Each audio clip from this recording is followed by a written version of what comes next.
ꯑꯍꯥꯟꯕ ꯃꯛꯇꯗ ꯉꯁꯤꯒꯤ ꯗꯥꯏꯃꯟ ꯇꯤꯚꯤꯒꯤ ꯄꯨꯛꯅꯤꯡꯒꯤ ꯋꯥꯔꯣꯜ ꯊꯧꯔꯝ ꯃꯤꯠꯌꯦꯡ ꯇꯥꯕꯤꯔꯤꯕ ꯑꯃꯗꯤ ꯇꯥꯕꯤꯔꯤꯕ ꯈ꯭ꯋꯥꯏ ꯄꯨꯝꯅꯃꯛꯄꯨ ꯁꯟꯇꯣꯁ ꯁꯔꯃꯅ ꯇꯔꯥꯝ ꯅꯣꯛꯆꯕꯒ ꯂꯣꯏꯅꯅ ꯅꯣꯂꯨꯛꯅ ꯈꯨꯔꯨꯝꯖꯔꯤ꯫ ꯉꯁꯤꯒꯤ ꯄꯨꯛꯅꯤꯡꯒꯤ ꯋꯥꯔꯣꯜꯒꯤ ꯑꯩꯈꯣꯏꯅ ꯁꯤꯖꯤꯟꯅꯒꯗꯕ ꯅꯝꯕꯔ ꯌꯨꯁ ꯇꯧꯖꯒꯗꯕ ꯅꯝꯕꯔꯗꯨꯗꯤ 7005707 ꯑꯃꯨꯛꯇꯪ ꯍꯟꯅ ꯍꯥꯏꯖꯒꯦ꯫ ꯉꯁꯤꯒꯤ ꯑꯩꯈꯣꯏꯅ ꯄꯨꯛꯅꯤꯡꯒꯤ ꯋꯥꯔꯣꯜꯗ ꯌꯨꯁ ꯇꯧꯖꯒꯗꯕ ꯅꯝꯕꯔꯗꯨꯗꯤ 7005707 ꯃꯌꯥꯝꯅ ꯄꯤꯖꯔꯤꯕ ꯅꯝꯕꯔꯁꯤꯗ ꯀꯣꯜ ꯇꯧꯕꯤꯔꯛꯇꯨꯅ ꯏꯁꯥꯒꯤ ꯄꯨꯛꯅꯤꯡꯒꯤ ꯑꯣꯏꯕ ꯋꯥꯐꯝ ꯊꯝꯕꯤꯒꯅꯤ꯫ ꯅꯝꯕꯔ ꯍꯥꯡꯇꯣꯛꯆꯔꯦ ꯍꯧꯖꯤꯛ ꯃꯌꯥꯝ꯫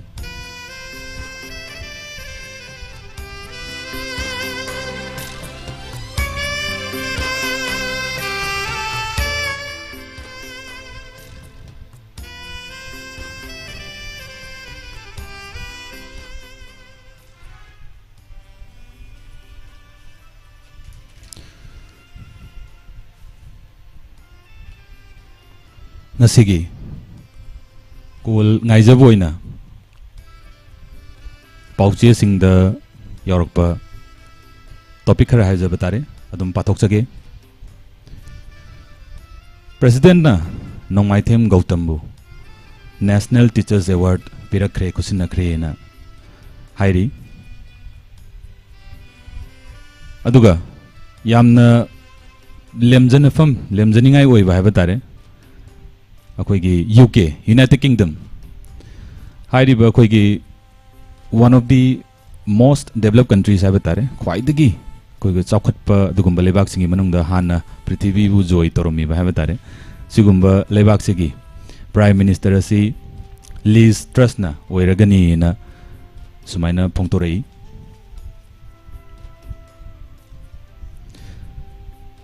ꯁ꯭ꯇꯦꯠꯀꯤ ꯊꯥꯛꯇ ꯑꯣꯖꯥꯁꯤꯡꯕꯨ ꯏꯀꯥꯏ ꯈꯨꯝꯅꯈ꯭ꯔꯦ ꯍꯥꯏꯅꯁꯨ ꯐꯣꯡꯗꯣꯔꯛꯂꯤ꯫ ꯑꯃꯨꯛꯇꯪ ꯍꯟꯅ ꯅꯝꯕꯔ ꯄꯤꯖꯒꯦ꯫ ꯉꯁꯤꯒꯤ ꯄꯨꯛꯅꯤꯡꯒꯤ ꯋꯥꯔꯣꯜ ꯊꯧꯔꯝꯁꯤꯗ ꯑꯩꯈꯣꯏꯅ ꯁꯤꯖꯤꯟꯅꯒꯗꯕ ꯅꯝꯕꯔꯗꯨꯗꯤ 7005707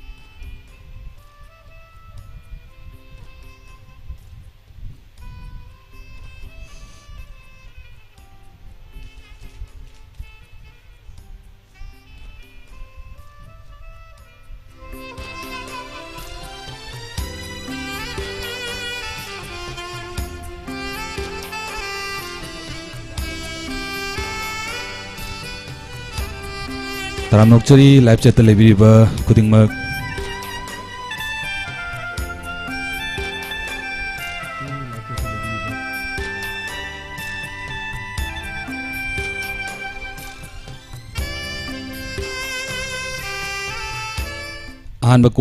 ꯑꯍꯥꯟꯕ ꯀꯣꯜ ꯂꯧꯈꯠꯆꯒꯦ꯫ ꯍꯜꯂꯣ ꯍꯜꯂꯣ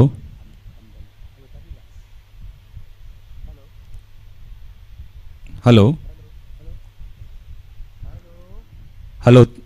ꯇꯥꯕꯤꯀꯣ? ꯍꯜꯂꯣ, ꯀꯣꯜꯁꯦ ꯑꯍꯥꯟꯕꯒꯤꯁꯦ ꯇꯥꯟꯅꯗ꯭ꯔꯦ꯫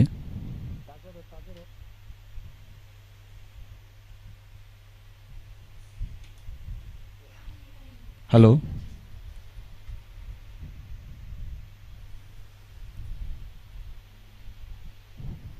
Hello. Hello Hello, Tabiba. ꯇꯥꯖꯩ, ꯍꯥꯏꯕꯤꯌꯨ ꯏꯁꯥꯒꯤ ꯃꯤꯡꯒ ꯂꯩꯐꯝꯒ꯫ Sir, yai bok khoromdagi khamba. ꯇꯔꯥꯝ ꯅꯣꯛꯆꯔꯤ꯫ ꯉꯁꯤꯒꯤ ꯄꯨꯛꯅꯤꯡꯒꯤ ꯋꯥꯔꯣꯜꯗ ꯀꯔꯤ ꯋꯥꯐꯝ ꯊꯝꯕꯤꯒꯅꯤ? Sir, kasi lebe tabang tisam kai kete thangjanina pungda khajar khara thangjanina to ekhoji saragi keno khusem live ka YouTube ta thari jiga tongan ma thabi bra jaga kamai to ye sum hangjaning to sa amana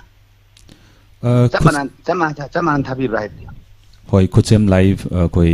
ꯊꯥꯖꯩ, audio ꯑꯩꯈꯣꯏ FM ꯍꯥꯏꯕ ꯇꯥꯔꯦ, ꯑꯣꯗꯤꯑꯣꯗ ꯍꯥꯏꯕ ꯇꯥꯔꯦ, ꯈꯨꯠꯁꯦꯝ ꯂꯥꯏꯚꯇ ꯆꯞ ꯃꯥꯟꯅ ꯑꯗꯨꯝ ꯊꯥꯖꯩ꯫ ꯑꯗꯨꯒ ꯑꯩꯈꯣꯏꯒꯤ ꯉꯔꯥꯡ ꯅꯍꯥꯟꯗꯒꯤ ꯁꯟꯗꯦꯗꯒꯤ ꯍꯥꯏꯖꯕ ꯇꯥꯔꯦ, ꯑꯩꯈꯣꯏꯒꯤ ꯆꯦꯅꯦꯜ MCT ꯆꯦꯅꯦꯜ ꯁꯤꯗꯁꯨ ꯑꯩꯈꯣꯏ TV ꯆꯦꯅꯦꯜ ꯑꯃ ꯑꯣꯏꯅ ꯑꯩꯈꯣꯏ ꯁꯟꯇꯣꯛꯄ ꯍꯧꯖꯈ꯭ꯔꯦ ꯑꯗꯨꯗꯁꯨ ꯃꯌꯥꯝꯅ ꯑꯩꯈꯣꯏꯒꯤ ꯆꯦꯅꯦꯜꯗꯨꯕꯨ ꯂꯧꯁꯟꯕꯤꯕ ꯒꯣꯠꯄꯤꯕ ꯌꯥꯎ ꯇꯥꯔꯒꯗꯤ ꯌꯦꯡꯕꯤꯌꯨꯅ ꯍꯥꯏꯖꯒꯦ ꯁꯥꯔ ꯑꯗꯨꯒ ꯑꯃꯅ ꯍꯥꯏꯕꯤꯌꯨ ꯑꯩꯈꯣꯏꯒꯤ ꯄ꯭ꯔꯣꯒ꯭ꯔꯥꯝꯁꯤꯡꯁꯦ ꯀꯟꯅꯕꯨꯗꯤ ꯁꯦꯝꯒꯠꯂꯦ ꯍꯥꯏꯅ ꯇꯥꯖꯩ ꯑꯗꯣ ꯄ꯭ꯔꯣꯒ꯭ꯔꯥꯝꯁꯤ ꯐꯤꯛꯁ ꯑꯣꯏꯅ ꯂꯥꯎꯒꯗꯕ ꯃꯇꯝꯁꯤ ꯀꯌꯥꯝ ꯋꯥꯠꯂꯤ ꯀꯥꯏ ꯀꯥꯏ ꯃꯇꯝꯗ ꯀꯃꯥꯏꯅ ꯁꯟꯗꯣꯛꯀꯗꯒꯦ ꯍꯥꯏꯕꯁꯦ ꯑꯩꯈꯣꯏ ꯌꯥꯝ ꯇꯥꯖꯅꯤꯡꯕ ꯍꯥꯏꯇꯥꯔꯦ ꯍꯣꯏ ꯍꯣꯏ ꯑꯩꯈꯣꯏ ꯌꯥꯝ ꯀꯟꯅ ꯍꯣꯠꯅꯖꯔꯤ ꯁꯨꯡꯁꯣꯏ ꯁꯣꯏꯗꯅ ꯑꯩꯈꯣꯏ ꯄ꯭ꯔꯣꯒ꯭ꯔꯥꯝꯒꯤ ꯗꯤꯇꯦꯜꯁ ꯑꯀꯨꯞꯄ ꯃꯔꯣꯜ ꯍꯥꯏꯖꯕ ꯇꯥꯔꯦ ꯈꯨꯗꯤꯡꯃꯛ ꯑꯩꯈꯣꯏ ꯍꯥꯏꯖꯔꯛꯑꯅꯤ ꯑꯃꯇꯒ ꯍꯥꯏꯖꯒꯦ ꯁꯥꯔ ꯍꯥꯏꯕꯤꯌꯨ ꯁꯥꯔ ꯍꯧꯖꯤꯛꯀꯤ ꯁꯥꯔꯅ ꯉꯥꯡꯕꯤꯔꯛꯏꯕ ꯁ꯭ꯇꯨꯗꯤꯑꯣ ꯃꯅꯨꯡꯗ ꯉꯥꯡꯉꯤꯁꯤ ꯑꯩꯈꯣꯏ ꯀꯩ ꯍꯥꯏꯇꯥꯔꯦ ꯏꯃꯨꯡꯗꯒꯤ ꯉꯥꯡꯉꯒ ꯊꯣꯡ ꯍꯥꯡꯇꯣꯛꯑꯒ ꯇꯥꯕ ꯑꯗꯨꯃꯥꯏꯅ ꯌꯥꯝ ꯄꯤꯛꯅ ꯍꯦꯛ ꯇꯥꯖꯕ ꯅꯤꯜꯂꯒ ꯉꯪꯉ ꯂꯩꯕ ꯑꯃ ꯇꯧꯋꯤ ꯃꯁꯤ ꯍꯥꯏꯐꯦꯠꯇꯪ ꯆꯦꯛ ꯇꯧꯕꯤꯕ ꯌꯥꯒꯗ꯭ꯔꯥ ꯍꯧꯖꯤꯛꯁꯦ ꯍꯧꯖꯤꯛꯁꯦ ꯑꯣꯀꯦ ꯑꯩꯈꯣꯏꯅ ꯑꯣꯀꯦ ꯃꯌꯥꯝꯅ ꯇꯥꯠ ꯌꯥꯝ ꯇꯧꯅꯔꯤꯁꯦ ꯍꯣꯏ ꯍꯣꯏ ꯑꯩꯈꯣꯏꯅ ꯉꯥꯡꯕꯗ ꯁꯦꯡꯅ ꯇꯥꯡꯅ ꯁꯣꯝꯗꯒꯤ ꯁꯥꯔꯅ ꯈꯨꯝꯕꯤꯔꯛꯏꯁꯤꯗꯤ ꯉꯁꯥꯏꯒꯤ ꯃꯈꯣꯟꯁꯤ ꯏꯅꯩ ꯅꯩꯔꯒ ꯑꯃ ꯂꯥꯛꯑꯦꯕ ꯉꯥꯏꯇꯅ ꯉꯁꯤꯗ ꯌꯥꯎꯟꯇꯦ ꯍꯣꯏ ꯍꯣꯏ ꯑꯗꯨꯝ ꯈꯔ ꯈꯔ ꯇꯧꯔꯒ ꯍꯥꯏꯐꯦꯠꯇ ꯆꯦꯛ ꯇꯧꯕꯤꯌꯨ ꯁꯥꯔ ꯍꯣꯏ ꯍꯣꯏ ꯑꯩꯈꯣꯏ ꯆꯦꯛ ꯇꯧꯖꯒꯦ ꯊꯥꯒꯠꯆꯔꯤ ꯁꯥꯔꯅ ꯉꯁꯤꯒꯤ ꯑꯍꯥꯟꯕ ꯀꯣꯂꯔꯅꯤ ꯑꯗꯨꯒ ꯄꯨꯛꯅꯤꯡꯒꯤ ꯋꯥꯔꯣꯜ ꯊꯝꯕꯤꯔꯝꯕ ꯑꯗꯨꯒ ꯑꯩꯈꯣꯏꯒꯤ ꯇꯣꯉꯥꯟ ꯇꯣꯉꯥꯟꯕ ꯋꯥꯐꯝ ꯀꯌꯥ ꯑꯃ ꯊꯝꯕꯤꯔꯝꯕ ꯊꯥꯒꯠꯆꯔꯤ ꯃꯊꯪꯗ ꯑꯃꯨꯛ ꯍꯣꯏ ꯍꯣꯏ ꯊꯥꯒꯠꯆꯔꯤ ꯊꯝꯖꯔꯦ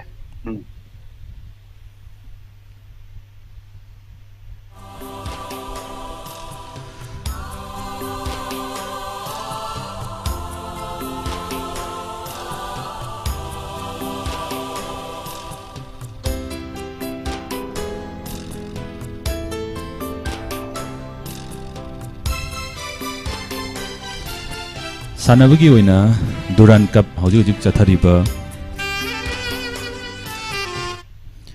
ꯁꯥꯟꯅꯕꯒꯤ ꯑꯣꯏꯅ ꯑꯩꯈꯣꯏꯒꯤ ꯗꯨꯔꯥꯟ ꯀꯞ ꯍꯧꯖꯤꯛ ꯍꯧꯖꯤꯛ ꯆꯠꯊꯔꯤꯕꯁꯤꯗ NEROCA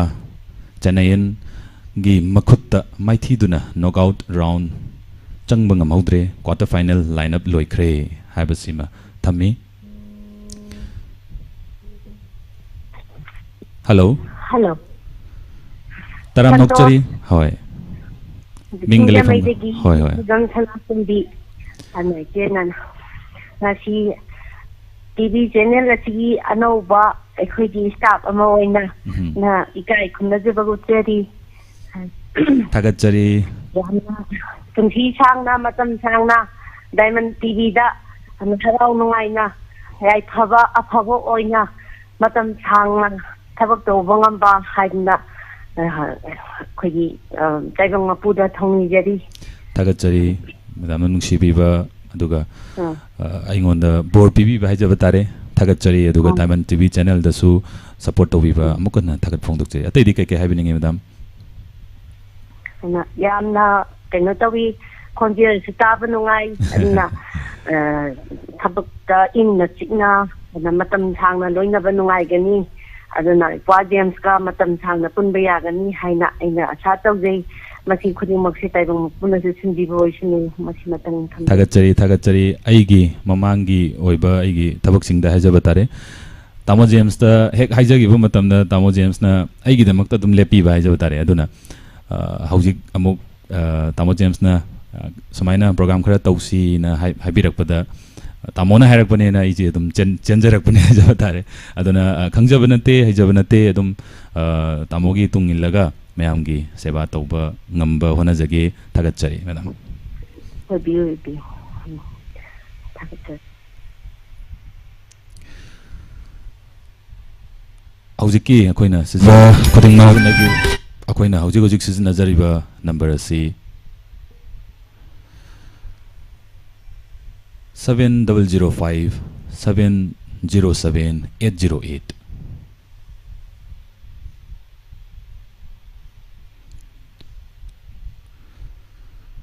tongan ba mafam singda hojik thoiba adugumba paudam haijaba tare akoi gi program asi hojik se pura final oina koina set tawba ngamdrega su yam kanna honajari aduga athuba matamda hojik lairiba adugumba program sitagi hen faba aduga khoigi tongan ba mapangi pau analyze tawba aduga tongan ba makhalgi entertainment program kaya masu lakani na tamona sudum haibi baduni aduna sungsoi soidana laagani aduga marak sidam kasu hanna akoigi lairiba tongan tongan ba akoi gi channel sing da akoi gi TV gi channel sing da haba tare madusu akoi ngamna ba kan hona jari hello minga lefam gam dang khangjage Singaren je sudagi sanjaman to misana taram nokchari sa Diamond TV channel gi anauba channel oina yam nungai jai tagasari ta tagachari phone han do phangje bani yam nungai jai tagachari madam hoy hoy tagachari han do phangje bani tagachari atei dik ke haibiningi madam han bazu phangmani haibire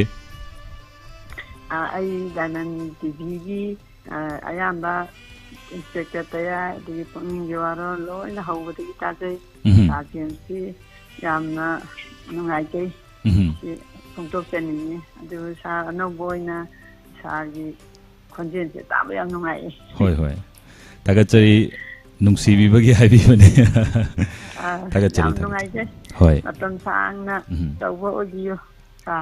hoi hoi hoi jage bibiri ba bor khudimuk phangjage na haijage tagachari mathangi caller damu khudong chaw pijage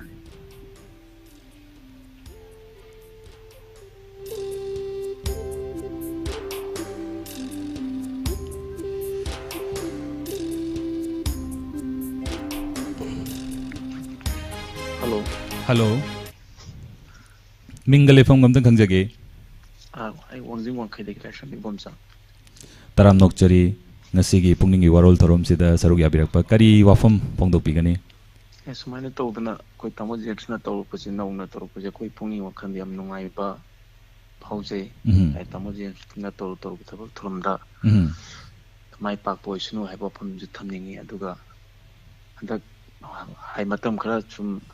koi doctor mo to khibado dukan da koi mayam da nungai taba hoi hoi adi parjam mayam da yamna pena da nungai taba mayam do khara gaidi kolak pasida hoi hoi ai ima indon leiriba mayam jingche james ki konjen tadradi tumba chaba khangna da badong badong yam awaba oi khiba hoi hoi mina nungsibi bi mayam dan hoi adu du ma kokpa hoi kai tamo james ki haji toiba ma phamse aha sida koi chu nom phadok langning ba kari kari gumba haidi angamba sungsoi joi dan lakpiyo khoi gi hek khongjom gi police station hek mamang da khoi gi lerak changbani hai tare khoi gi phunrai changba dum lerak tu gi hek left side to dum lere oi thangba hek changba ga dum urani khoi gi leiriba studios sungsoi joi lakpiyo nom la ga mateng pangjage hoi hoi hoi adu somgi inong haigadra hoi hoi thon konjen stawe am nongai yem som nongai hoi som inau chu tor kuti mak mai pak poi biu hai ba phum samjag tagachari mathangi caller mu I mean si mayam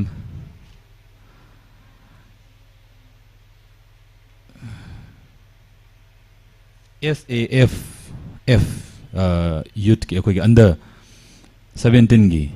India na Bhutan maithi bu pikre ne sports ki paw sida yauri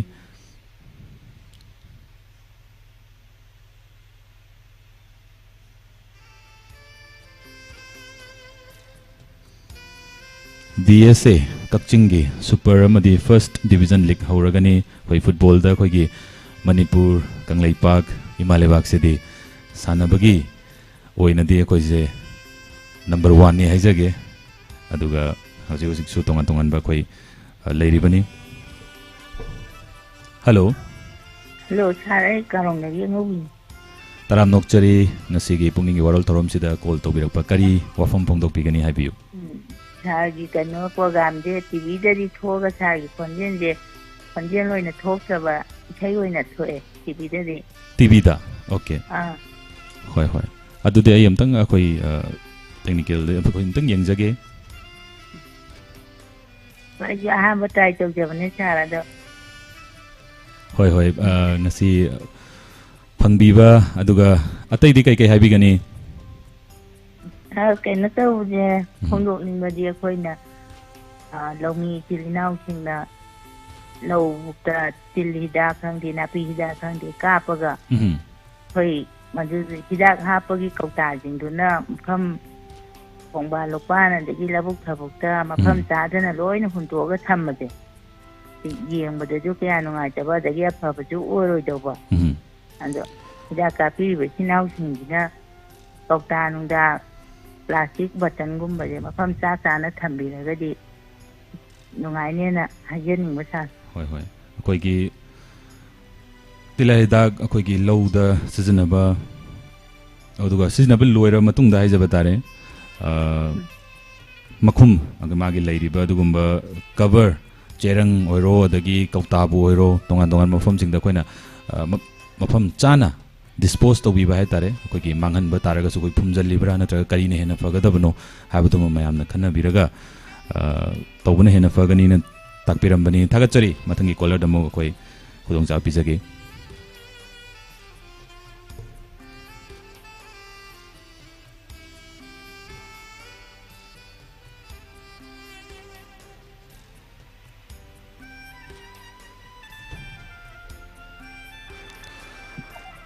ꯇꯔꯥꯝꯅꯣꯛꯆꯔꯤ ꯄꯨꯛꯅꯤꯡꯒꯤ ꯋꯥꯔꯣꯜꯗ ꯀꯔꯤ ꯋꯥꯐꯝ ꯊꯝꯕꯤꯒꯅꯤ ꯑꯗꯨꯒ ꯏꯁꯥꯒꯤ ꯃꯤꯡꯒ ꯂꯩꯐꯝꯒ ꯑꯝꯇꯪ ꯍꯥꯟꯅ ꯈꯪꯖꯒꯦ ꯃꯌꯦꯛꯁꯤ ꯌꯥꯝ ꯁꯦꯡꯗꯅ ꯑꯩꯉꯣꯟꯗ ꯇꯥꯏ ꯀꯔꯤ ꯍꯥꯏꯔꯤꯕꯅꯣ ꯈꯪꯖꯒꯗ꯭ꯔꯦ ꯍꯜꯂꯣ ꯍꯜꯂꯣ ꯃꯌꯦꯛ ꯁꯦꯡꯅ ꯇꯥꯕꯤꯗꯦ ꯍꯥꯏꯖꯕ꯭ꯔꯥ ꯃꯌꯦꯛꯁꯤ ꯌꯥꯝ ꯂꯦꯟꯖꯜꯂꯒ ꯎꯄꯨ ꯃꯅꯨꯡꯗ ꯉꯥꯡꯕꯗꯧ ꯇꯧꯕ ꯑꯗꯨ ꯑꯩꯉꯣꯟꯗ ꯇꯥꯐꯝ ꯈꯪꯗ꯭ꯔꯦ ꯃꯁꯤ ꯀꯔꯤ ꯍꯥꯏꯅ ꯍꯥꯏꯔꯤꯅꯣ ꯈꯪꯗ꯭ꯔꯦ ꯂꯥꯎꯗ ꯁ꯭ꯄꯤꯀꯔ ꯊꯥꯕꯤꯕ꯭ꯔꯥ ꯁꯥꯔꯒꯤꯁꯦ ꯂꯥꯎꯗ ꯁ꯭ꯄꯤꯀꯔ ꯊꯥꯕꯤ ꯇꯥꯔꯒꯗꯤ ꯑꯝꯇꯪ ꯂꯩꯊꯕꯤꯔꯒ ꯅꯠꯇ꯭ꯔꯒ ꯑꯇꯣꯞꯄ ꯑꯃꯁꯨ ꯇꯥꯁꯜꯂꯛꯄ ꯑꯩꯅ ꯁꯤꯗ ꯀꯔꯤ ꯋꯥꯐꯝ ꯊꯝꯕꯤꯒꯅꯤ ꯑꯩꯅꯗꯤ ꯁꯦꯡꯅ ꯇꯥꯖꯩ ꯑꯩ ꯊꯝꯖꯔꯒꯦ ꯀꯔꯤ ꯍꯥꯏꯅꯣ ꯍꯥꯏꯕ ꯈꯪꯗ꯭ꯔꯦ ꯍꯣꯏ ꯍꯣꯏ ꯑꯃꯨꯛꯇꯪꯒ ꯇ꯭ꯔꯥꯏ ꯇꯧꯕꯤꯔꯛꯑꯣ ꯁꯥꯔ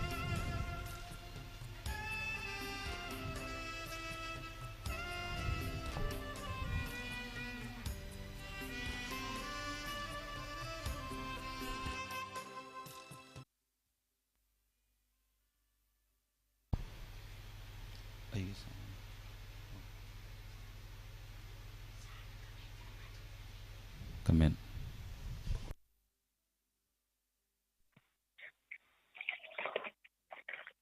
Hello.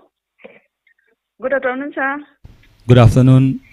Ngasigi Pukning Warol da taramnokchari. Oi, sir. Sir, wahama mokta thagatchari. Hoi. Thagatchari. Sir, Santosh ka thengna ba ngasi na ha bani sir na ha ba ngasi paidi re. Hoi.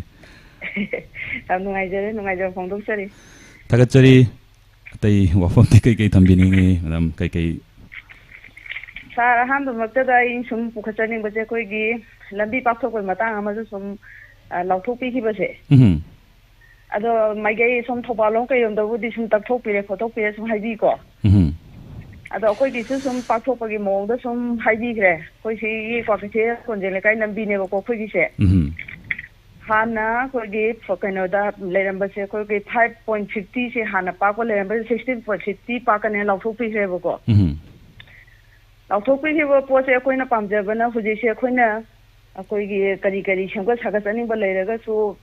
ꯖꯒꯥꯗꯨ ꯆꯞ ꯆꯥꯕꯗ ꯃꯈꯣꯏꯅ ꯌꯥꯊꯣꯛꯄꯤꯔꯒ survey ꯑꯝꯇꯪ ꯇꯧꯕꯤꯔꯒ ꯁꯤꯗꯩꯅ ꯁꯤꯐꯧꯕꯁꯦ ꯑꯩꯈꯣꯏ ꯆꯪꯉꯛꯄ ꯌꯥꯗ꯭ꯔꯦ ꯊꯣꯛꯄ ꯌꯥꯗ꯭ꯔꯦ ꯅꯈꯣꯏꯅ ꯇꯧꯒꯗꯕ ꯅꯊꯧꯁꯦ ꯁꯤꯐꯧꯅꯤ ꯍꯥꯏꯕꯁꯦ ꯆꯞ ꯆꯥꯕ ꯑꯃ ꯈꯪꯖꯔꯒꯗꯤ ꯑꯩꯈꯣꯏꯁꯨ ꯁꯥꯖꯟꯕꯁꯨ ꯀꯤꯕꯗꯣ ꯑꯁꯤꯒꯨꯝꯕꯁꯦ ꯑꯩꯈꯣꯏꯒꯤ ꯃꯄꯨꯁꯦ ꯁꯤꯐꯧꯗꯤ ꯆꯪꯁꯤꯜꯂꯛꯑꯅꯨ ꯁꯤꯐꯧꯗꯤ ꯍꯥꯟꯅꯗꯩꯗꯤ ꯈꯣꯞꯆꯜꯂꯝꯕꯕꯨ ꯑꯣꯏꯔꯁꯨ ꯑꯃꯕꯨ ꯑꯣꯏꯔꯒꯁꯨ ꯑꯩꯈꯣꯏꯁꯨ ꯊꯕꯛ ꯏꯟꯈꯥꯡ ꯇꯧꯕꯗꯣ ꯅꯨꯡꯉꯥꯏꯖꯕꯗꯣ ꯆꯞ ꯆꯥꯕꯗꯣ ꯐꯪꯖꯅꯤꯡꯗꯅ ꯑꯩꯈꯣꯏꯒꯤ ꯁꯍꯔꯒꯤ ꯊꯣꯡꯁꯤꯗ ꯂꯥꯎꯊꯣꯛꯆꯔꯒ ꯈꯔ ꯇꯥꯒꯗ꯭ꯔꯅ ꯅꯤꯡꯁꯤꯡꯖꯔꯤꯕ ꯍꯣꯏ ꯍꯣꯏ ꯅꯪꯅ ꯍꯥꯏꯕꯤꯔꯤꯕꯗꯨ ꯇꯥꯕꯤꯕꯁꯨ ꯑꯣꯏꯖꯅꯨ ꯑꯗꯨꯒ ꯁꯔꯚꯦꯗꯤ ꯁꯨꯡꯁꯣꯏ ꯁꯣꯏꯗꯅ ꯂꯥꯛꯀꯅꯤꯅ ꯈꯟꯖꯩ ꯑꯦꯅꯤ ꯊꯕꯛ ꯇꯧꯕ ꯃꯇꯝꯗꯗꯤ ꯂꯝꯕꯤ ꯄꯥꯛꯊꯣꯛꯄꯒꯤꯕꯨ ꯑꯣꯏꯔꯣ ꯑꯗꯒꯤ ꯇꯣꯉꯥꯟ ꯇꯣꯉꯥꯟꯕ ꯀꯟꯁꯇ꯭ꯔꯛꯁꯟ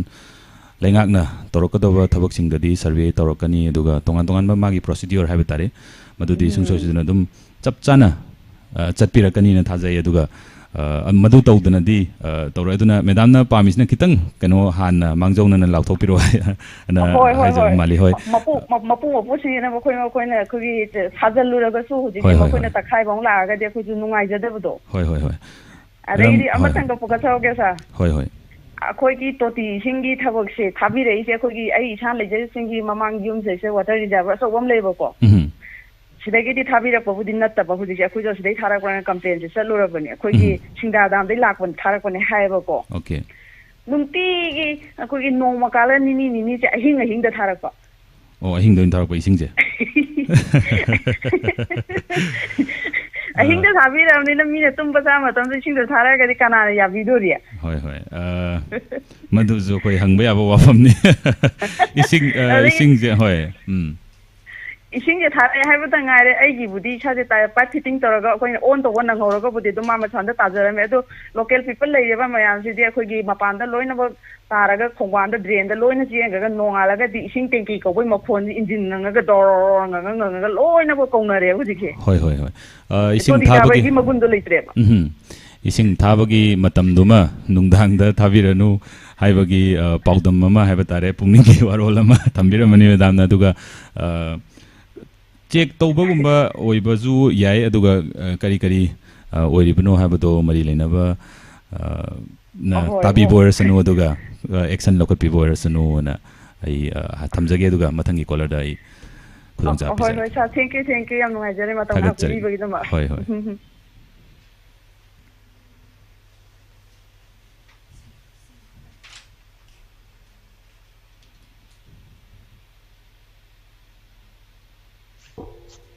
हेलो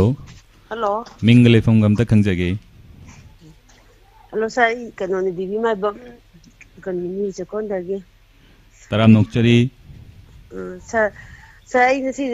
सर हान बा इन हेक कनो तो बदगी पुनी वारन जे सर जेम्स ना का तो बनेबा नसी खक सर हान बो बजे हराव मंगी ने तरोपन सर कनो विसम तंग पीगेना होय होय थागतचरी मैमना नुंसीजब असोनाम यावदबा अदगी कई पुसी नुंसांगबा अफबदो ओयोन हाइकेना तोबने सा होय होय ओइजगे दुगा मेदाम गी बोर्ड सु फंगजगे नुंगाइबा पुएबा सुम अनोबा सुम केनो तरोबजे होय होय थागतचरी मेदाम अतैदि कई कई फोंतोनिंगे होय हा अतैदि करी करी वाफम थंबिनिंगे अमतंगा हेजोगे अखोइ सिगी सागी कुनु मांगी साई कुनु न्यूज़ कोन साई नु पोइन खोंचिंगे बा कोइ लेजे असि दे होइ दि तु इसिंग जे सही मंगा तरु सुरे इसिंग फंगदबा अदो सि जे अखोइ मरि लेनबनि अमत करामसु केम तौद्रे अदो ख्वाइदेगी सेंटर ने म खोइ लेरिजे मीगी अतै तै लमददि तु इसिंग जे फ्री दा तारेगा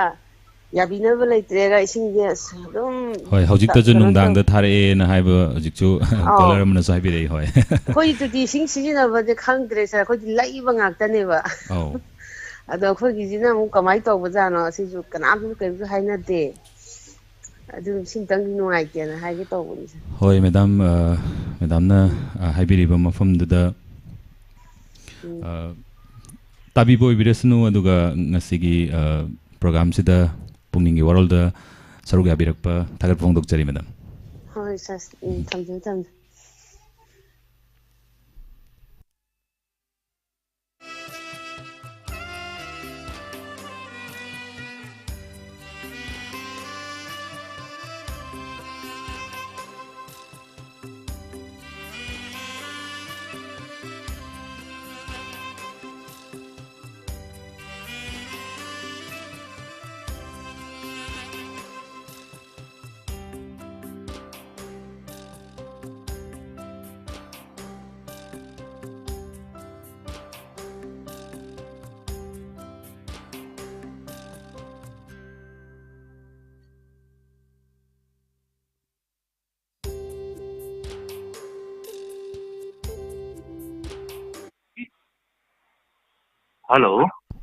हेलो तराम नोकचरी सर मिंगले फंगम त खंजगे ए किरबिल कवे तराम नोकचरी कोई पातु दैले होय होय करी पुंगिंगी वरल्ड थंबिगनी सर एजे हादा डायमंड रेडियो या तजरम में बुको होय होय अदा डायमंड टीवी द तोलक पसिदैदी ngauरे मतंगी तोंगान तोंगान अहोंग है बतारे तोंगान तोंगान फैक्टर सिंह अहोंग लापनी अदुम हाइजगे अतैदि कई कई हाइबनिंगे अदो सारसी कमाई तो तौगि रसीब खगदिबा मदुगी अखोगी अꯩꯅ ꯍꯧꯖꯤꯛ ꯍꯥꯏꯖꯕꯗꯣ ꯑꯩꯈꯣꯏꯒꯤ ꯃꯇꯝꯒꯤ ꯈꯣꯡꯆꯠꯀꯤ ꯃꯇꯨꯡ ꯏꯟꯅ ꯇꯣꯉꯥꯟ ꯇꯣꯉꯥꯟꯕ ꯐꯦꯛꯇꯔꯅ ꯍꯥꯏꯖꯕ ꯇꯥꯔꯦ ꯑꯗꯨꯗꯒꯤ ꯂꯩꯕꯅꯤ ꯑꯗꯨ ꯇꯣꯉꯥꯟꯅ ꯑꯗꯨꯝ ꯑꯩꯈꯣꯏ ꯗꯥꯏꯃꯟ ꯇꯤꯚꯤ ꯍꯧꯖꯤꯛ ꯆꯦꯅꯦꯜ ꯐꯖꯅ ꯑꯩꯈꯣꯏ ꯔꯟ ꯇꯧꯔꯦ ꯑꯗꯨꯒ ꯍꯥꯟꯅꯗꯒꯤꯁꯨ ꯑꯩꯈꯣꯏ ꯔꯟ ꯑꯗꯨꯝ ꯇꯧꯔꯤ ꯑꯗꯨꯒ ꯍꯧꯖꯤꯛꯁꯨ ꯑꯗꯨꯝ ꯃꯈꯥ ꯇꯥꯅ ꯇꯧꯈꯤꯅꯤꯅ ꯍꯥꯏꯖꯒꯦ ꯍꯧꯖꯤꯛꯁꯦ ꯅꯍꯥꯟ ꯑꯩꯁꯦ ꯀꯨꯏꯗꯕꯤꯗꯅꯦ ꯗꯥꯏꯃꯟ ꯔꯦꯗꯤꯑꯣꯗ ꯂꯥꯛꯏ ꯑꯗꯨꯒꯗꯤ ꯑꯩꯈꯣꯏꯒꯤ ꯁꯥꯔ ꯍꯣꯏ ꯑꯇꯩ ꯀꯅꯥꯝꯇ ꯂꯩꯔꯝꯗ꯭ꯔꯦ ꯍꯣꯏ ꯀꯩꯁꯨ ꯀꯥꯏꯗꯦ ꯗꯥꯏꯃꯟ ꯔꯦꯗꯤꯑꯣꯗꯕꯨ ꯆꯠꯂꯒ ꯑꯩꯈꯣꯏ ꯁꯞꯄꯣꯔꯠ ꯄꯨꯟꯅꯃꯛ ꯇꯧꯕꯤꯌꯨ ꯍꯥꯏꯖꯕ ꯇꯥꯔꯦ ꯑꯩꯈꯣꯏ ꯂꯩꯔꯤꯕ ꯈꯨꯗꯤꯡꯃꯛꯁꯦ ꯑꯩꯈꯣꯏ ꯃꯦꯗꯤꯌꯥꯒꯤ ꯂꯩꯔꯤꯕ ꯈꯨꯗꯤꯡꯃꯛꯁꯦ ꯃꯌꯥꯝꯅ ꯍꯤꯡꯍꯟꯕꯅꯤ ꯑꯗꯨꯒ ꯄꯨꯝꯅꯃꯛꯇ ꯇꯥꯕꯤꯗꯨꯅ ꯄꯨꯝꯅꯃꯛꯇ ꯁꯞꯄꯣꯔꯠ ꯇꯧꯕꯤꯗꯨꯅ ꯄꯨꯝꯅꯃꯛ ꯐꯝꯃꯤꯟꯅꯁꯤ ꯍꯥꯏꯕ ꯋꯥꯐꯝꯁꯦ ꯊꯝꯖꯔꯒ ꯇꯧꯖꯒꯦ ꯍꯣꯏ ꯍꯣꯏ ꯅꯨꯡꯉꯥꯏꯖꯔꯦ ꯑꯗꯨꯗꯤ ꯊꯝꯖꯔꯒꯦ ꯊꯥꯒꯠꯆꯔꯤ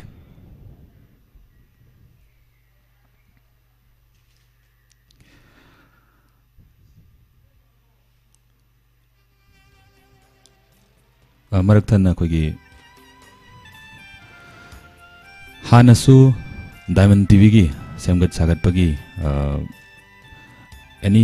थबक थोरमदा अखोगी मतेंग पांगबिरकप madam Nandini CRPF deputy commandant हानसु डायमंड टीवी द अखोगी सेमगत सागत पगी थबक कया द 25,000 हानसु पिबिरखरे अदुगा ngasizu amuka 25,000 amaga अखोगी डायमंड टीवी सेमगत पगी अदुगुंबा थबक सिंगदा पुन्ना सिजनबियुना हाइबिरकपनी अदुना हानगी 25 तुगा हुजिकी 25 सिगा हाइतारगदी 50,000 पुन्ना पिबिरे अदुना डायमंड टीवी की माइगैदगी मैडम नंदिनीबु हाइनिंगाइ लेतना थागतचरी हेना थमजगे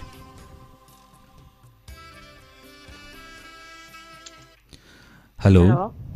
तराम नोकचरी हेलो मिंगले फंगा नंतंग हाइबियु होय होय अखोगी कन सोमना सासपोसकी ना तौबीबसे आई याम नुंगाइसे हाइजे तारे सा जेम्सकी मो सिबिना पसे होय होय सा जेम्स याम वारेबा अमरों धारगदी अममु तौ होय चेनथोगी तौबदरी लाव तंगदा अममु तौबदा मो सिबिना बम तंग आदि फनिदा सुम खनबा अरा सासपोस सिबिबसे याम नुंगाइसे हाइजे तौ तामोगी थबक से याम यामी हाय तारे अदुगा पामजना हौरकपा लीलादगी अदुना लीलाजिजु अदुम तौगेना अदुम हाइबिरी अदुगा मतम खरदी अदुगा अखोइनदी हाइजबनी तसेंगना वाबनसु होय अखोइजु येंगमद्रेबा अयां पेनबो होनगदा अमबु तौगदा दे बहुत सिबिना बम तंग थोलादी फनिदा सुम खलंबा होय होय अरे सासपोसकी याम नुंगाइ ताबा खोजे याम फजै याम नुंगाइ हाइजे के तौबैना थागतचरी मैडम होय फनी असाइ फंजल होय होय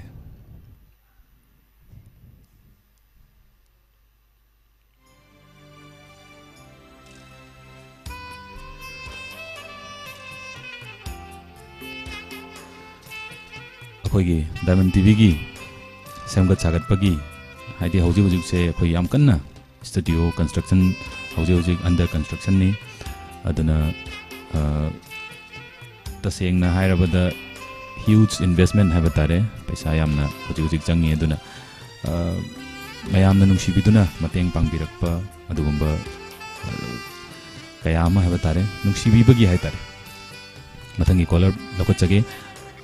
हेलो मिंगले फंगा नम त खंजगे हेलो डायमंड टीवी चैनल न तो मानी ताकपियु डायमंड टीवी चैनल की पुंगनिंग की वारोल नि खोंजोम देगी ने बको खोंजोम सिंगाम देगी एंगम न कौवे बको तराम नोकचरी करी वफम थंबीगनी की ngarang sergeant na puning waronda Diamond कइनो चैनल अहम मरी हाइबदा खोगी डायमंड टीवी चैनल की दे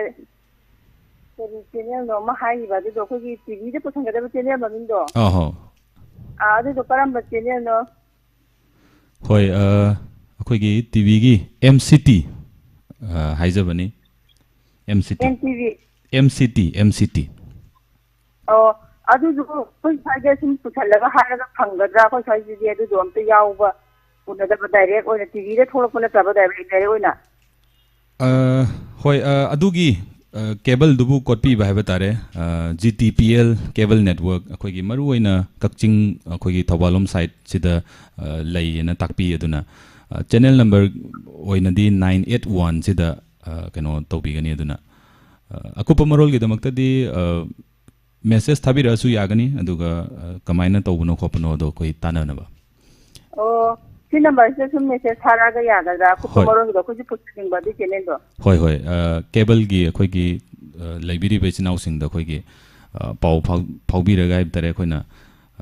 लौखटपगी कमदौना खदी अखोई की संतोइबा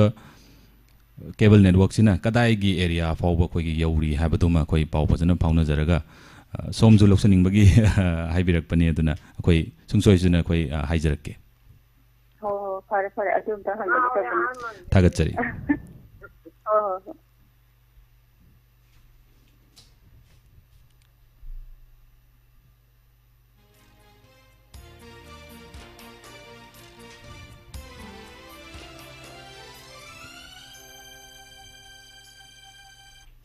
hello hello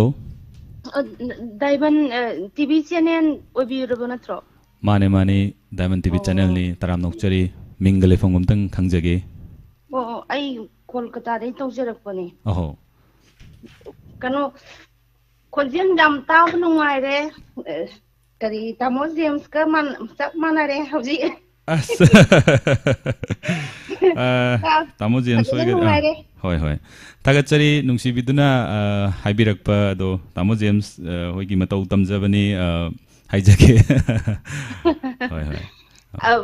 ako hantak kari hajuno ai sa hama phangboni ni thak thak la gyalam pa tadre haibiro october adai de khoi manipur da lakta basi kuire bako ado october de lak ken khalle do diamond gi damang ta kai nom ta tamge na ina kari pot ka hana sem ga loin thamgre लाती pot गमला खोई मोती गमला का लेदना को होय होय Khudna गसुम loan बा लेदना अमतंग लाती लाकनी कई है नो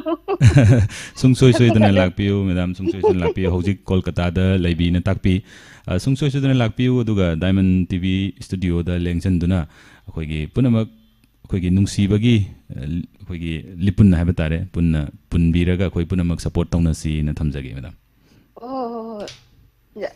जम नुंगाजरे कारी कय हाजनो तागतचरी ओ ताबदी तो तायबा होय होय फोन दी तौ सुंतौ तौजबा होय होय